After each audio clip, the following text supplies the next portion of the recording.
اعوذ باللہ من الشیطان الرجیم بسم اللہ الرحمن الرحیم اللہم صلی علی محمد و آل محمد۔ السلام علیکم ورحمۃ اللہ وبرکاتہ۔ کہانی اب اس منزل تک پہنچی کہ معاویہ ابن ابی سفیان سب طرف سے مطمئن ہو کہ یزید کی ولی عہدی سب نے قبول کر لی ہے، اب مدینہ کی طرف روانہ ہوئے۔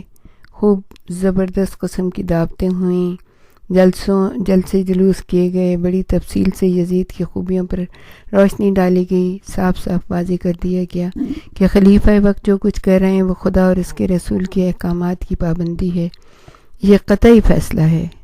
اگر یزید کی ولی عہدی سے کسی نے انکار کیا تو اسے دشمن اسلام سمجھا جائے گا۔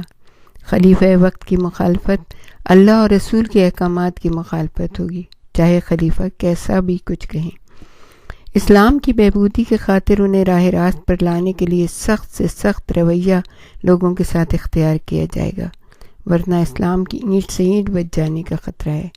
دین کی حفاظت کے لیے جو خون ریزی ہوگی، اس کے ذمہ دار وہ لوگ ہوں گے جو لالچی اور خود غرض ہیں اور اپنے ذاتی مفاد کے لیے دشمنی پر تلے ہوئے ہیں، اور وہ خلافت کو اپنا حق سمجھتے ہیں۔ یہ باتیں بار بار لوگوں سے جلسوں میں بتائی گئیں، دعوتوں میں بتائی گئیں۔ یہ باتیں اتنی بار دہرائی گئیں کہ بھولے بھالے انسان اپنے آپ کو مجرم محسوس کرنے لگے، اپنی عاقبت تاریک نظر آنے لگی۔ کچھ لوگ اب بھی ایسے موجود تھے جو معاویہ ابن ابی سفیان کی گھن گرج سے ڈر تو گئے تھے، مگر دل میں اور زیادہ بدظن ہو گئے۔ یزید کی ولی عہدی کے سوال کو ٹال کر کھسک گئے، کھلم کھلا نہ مخالفت کی نہ بیعت کی۔ معاویہ ابن ابی سفیان ان کی اس ہوشیاری پر خون کے گھونٹ پی کر رہ گئے۔ وہ عبداللہ ابن عباس سے بڑی تپاک سے ملے، بڑی مصالحت کی باتیں کیں، اپنے احسانات یاد دلائے اور سمجھایا کہ حسین ابن علی کے چکر میں کیوں پڑتے ہیں، عاقبت بگاڑنے سے کیا فائدہ، ان کا انجام تو ظاہر ہے۔ ان کے والد علی ابن ابی طالب نہ جیت پائے تو ان کی کیا حقیقت ہے، مجھ سے ٹکرائے تو پاش پاش ہو جائیں گے۔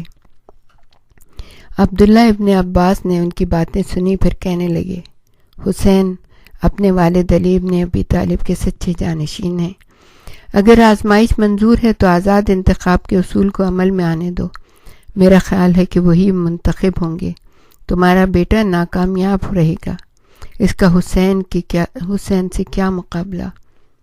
اے امیر، حسین کو بیکار پریشان نہ کرو، رسول خدا کے ایک تو وہی قریبی عزیز ترین رہ گئے ہیں، عوام ان کی برتری کے دل سے قائل ہیں، اور دوسری بات یہ ہے کہ خلافت کے اس عہدے کو وہی خوش اسلوبی سے سنبھالیں گے، تمہارا لاابالی بیٹا کیا کھا کر اس سے مقابلہ کرے گا۔ اس کھلی مگر حقیقت پر مبنی مخالفت پر معاویہ بن ابو سفیان کا خون کھول اٹھا، مگر وہ بڑے زبردست مدبر تھے، چالاک لومڑی کی طرح سے بڑی نرمی سے بولے، ہو سکتا ہے آپ کی رائے میں کچھ حقیقت ہو، مگر شام میں یزید کے بہت چاہنے والے ہیں جو بارسوخ ہیں، وہ میری بھی حکم عدولی پر تل جائیں گے۔ اب تو وہاں اکثریت یزید کی ولی عہدی کو مانتی ہے، اگر حسین نے اپنا حق جتانے کی کوشش کی تو ہنگامے ہوں گے، وہ سر پھرے خون کی ندیاں بہا دیں گے۔ تمہیں اندازہ نہیں ہے کہ یزید کو لوگ کتنا چاہتے ہیں، نوجوانوں میں تو اسے مجھ سے زیادہ ہر دل عزیزی حاصل ہے، وہ من چلے بہت طاقتور ہیں، مقابلے پر اتر آئے تو مسلمانوں کا خون بہہ جائے گا۔ خون خرابے سے بہرحال اعتراض کرنا چاہیے۔ عبداللہ ابن عباس ایک معذور قسم کے گوشہ نشین انسان تھے، خون خرابے کے تصور سے ہی خاموش ہو گئے۔ معاویہ نے انہیں اپنے لیے خطرناک نہ پا کر یزید کی جانشینی کو تسلیم کرنے پر زور نہ دیا، ان کی خاموشی ہی کو غنیمت سمجھا۔ اہل مدینہ بغیر کسی ناخدا کے طوفانوں کے تھپیڑے سہتے رہے اور مجبوراً جان چھڑانے کو امیر معاویہ کے آگے خاموش ہو گئے۔ مدینے میں خاطر خواہ کامیابی حاصل کر کے انہوں نے حسین ابن علی کا رخ کیا، ان کو خلعتیں بھیجیں، تحائف بھیجے، جو انہوں نے شکریہ کے ساتھ واپس کر دیے۔ امیر معاویہ نے بڑے صبر سے اس بات کو ٹال دیا اور ان سے براہ راست گفتگو کی خواہش ظاہر کی۔ لوگوں کے کان ان کی طرف لگے ہوئے تھے۔ کیا باتیں ہوں گی، کیا فیصلہ ہوگا، کیا سارائیاں ہو رہی تھیں۔ حسین ابن علی کیا طے کرتے ہیں؟ اگر سمجھوتا ہوا تو کن شرائط پر ہوگا؟ حسین ابن علی کو بلاوا بھیجا تو سارے خاندان میں کھلبلی مچ گئی، سب گرد جمع ہو گئے۔ لوگ کہہ رہے تھے اکیلے جانا مناسب ہے یا نہیں ہے؟ آپ نے فرمایا میں ایک انسان سے ملاقات کے لیے جا رہا ہوں، کسی شیر یا چیتے کی کچھار میں نہیں۔ انہوں نے خاص طور پہ ابوالفضل عباس کو سنانے کے لیے کہا۔ عباس نے باپ کی وصیت کو کبھی ایک لمحے کے لیے فراموش نہیں کیا تھا۔ جب 4 دن تک زہر میں بجھے ہوئے خنجر کے وار سے کرب میں مبتلا ہو کر وفات پائی تھی تو انہیں حسین کے سپرد کیا تھا، مگر ساتھ ہی حسین ابن علی کی حفاظت کی تلقین بھی کی تھی۔ عباس ابن علی ایک لاسانی شاہ سوار اور تلوار کے دھنی تھے۔ خفیہ طور پر انہوں نے بنی ہاشم کے نوجوانوں کی ایک جماعت تیار کر لی تھی۔ یہ نوجوان عرب کے بہترین سپاہیوں میں شمار کیے جاتے تھے۔ ایک دنیا ان کا لوہا مانتی تھی۔ عباس ابن علی ابن ابی طالب کے ساتھ ان بہادر نوجوانوں نے بھی حسین کی حفاظت کی قسم کھائی تھی۔ حسین کو علم بھی نہ ہوتا اور یہ سپاہی عباس کی سرداری میں دور دور رہ کر ان کی حفاظت کرتے۔ جب بھی امام علی مقام کسی کام سے باہر نکلتے، تھوڑے فاصلے پر ساتھ ساتھ چلتے، مسجد میں داخل ہوتے تو ان کے آس پاس صفوں میں موجود رہتے، مسلح اور چاق و چوبند۔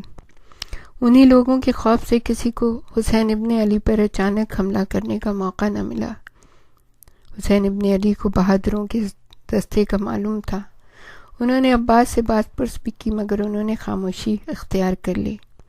آپ نے فرمایا میں کسی ملک کا بادشاہ نہیں جس کی حفاظت کے لیے اتنے لوگوں کی ضرورت ہو۔ مجھے ڈر بھی کس کا ہو سکتا ہے، سبھی تو میرے اپنے ہیں۔ حسین کہتے ہیں مگر عباس نے کبھی کوئی دلیل پیش نہیں کی۔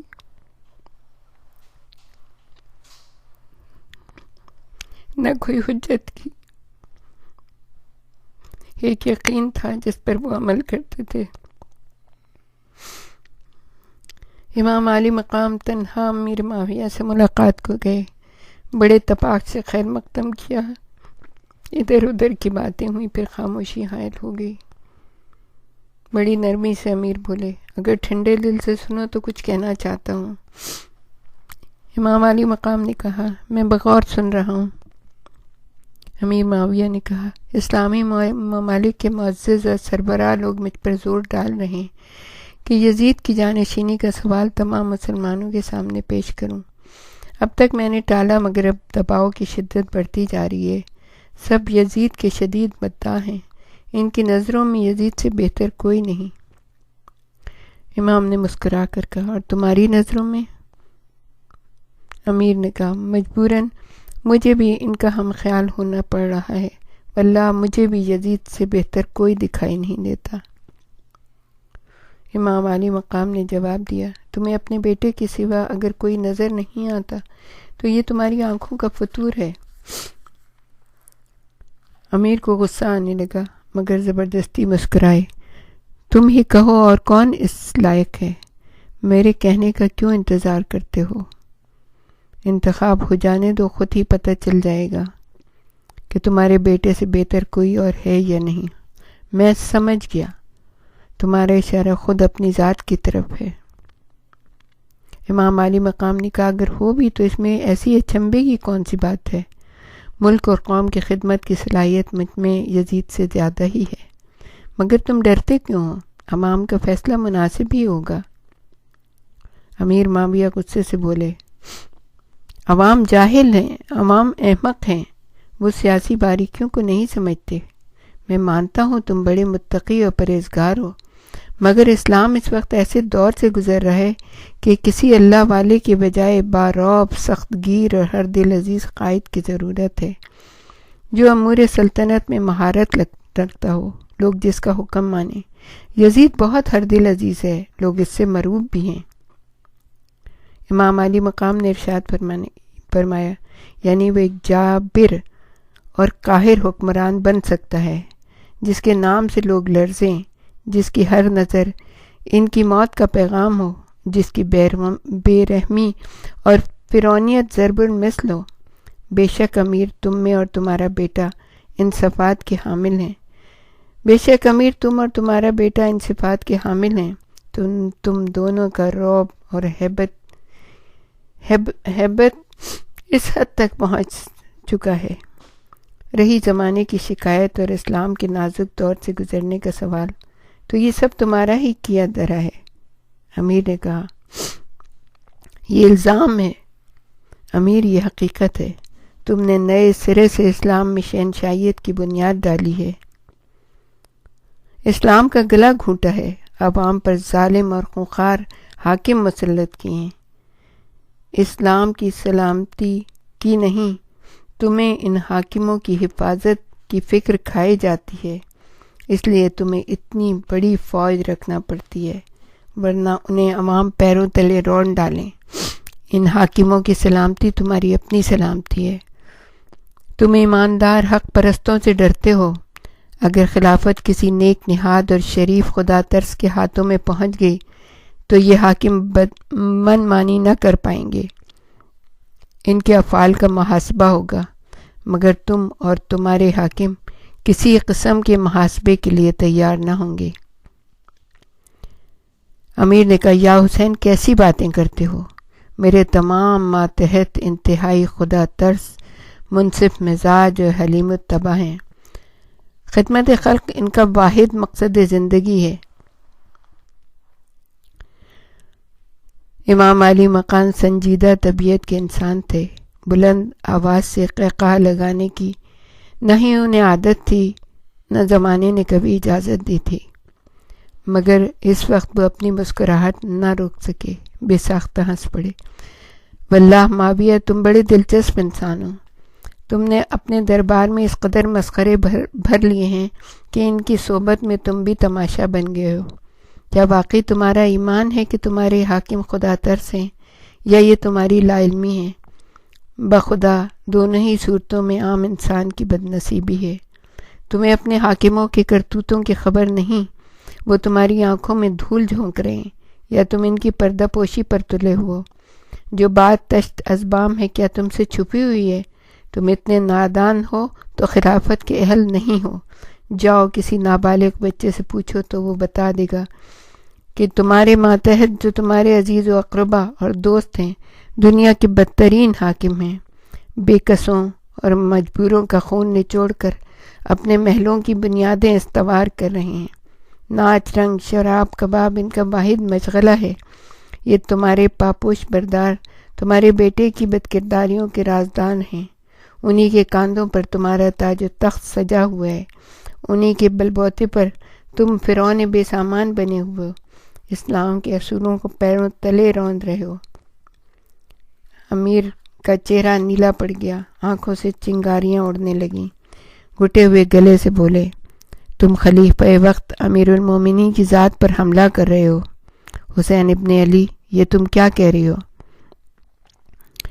امام علی مقام نے کہا، میں ایک ایسے شخص کو امیر المومنین ماننے سے قاصر ہوں جو جان بوجھ کر اسلام کو تباہی کی طرف لے جا رہا ہے۔ تم انتہائی غیر ذمہ دار ہو، تمہارا بیٹا تم سے بھی چار ہاتھ ہے، اس کی بد کرداریوں کی قصے سن کر لوگ کانوں میں انگلیاں دے لیتے ہیں۔ یزید کے بارے میں تمہارے اتنے واہیات خیالات ہیں، میں نے جو کچھ کہا ہے وہ سچ کہا ہے۔ وآخر دعوانا ان الحمدللہ رب العالمین۔ ہمارے ساتھ ہی رہیے گا، ہم اس ملاقات کے اور بھی واقعہ آپ کو بتائیں گے۔